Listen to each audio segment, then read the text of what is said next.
Statistika ir nežēlīga. Legālās narkotikas ir pamēģinājuši ap 10% jauniešu vecumā līdz 25 gadiem. Tas ir Latvijā. Situācija vēl ļaunāku padara fakts, ka pulverīši un dažādi augu maisījumi ir ķīmiski ļoti viegli un arī neskaitāms reizes modificējami. Turklāt to klātbūtne ir grūti nosakām, tāpēc policijai arī nākas atzīt savu bezspēcību. Savukārt vienas aizvērtas tādas bodītas vietā rodas divas jaunas. Savukārt narkologa brīdina, no tā dēvētajām legālajām narkotikām var kļūt atkarīgs jau ar pirmo reizi. Tas izraisa halucinācijas un rada arī psihiskas dabas traucējumus līdz pat šizofrēnijai, kas var būt bīstam ne tikai pašam lietotājam, bet arī apkārtējiem.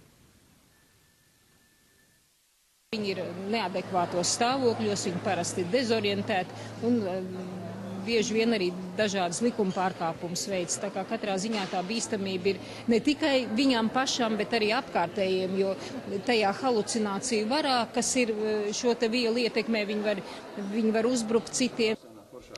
Šodien Rīgā iedzīvotāji kopā ar sportistiem un arī sabiedrībā pazīstamiem cilvēkiem sāka veidot brīvprātīgo patruļus, lai cīnītos pret legālajām narkotikām, un tajās aicināts piedalīties ik viens, kuram tas nav vienalga. Bet kamēr Latvijā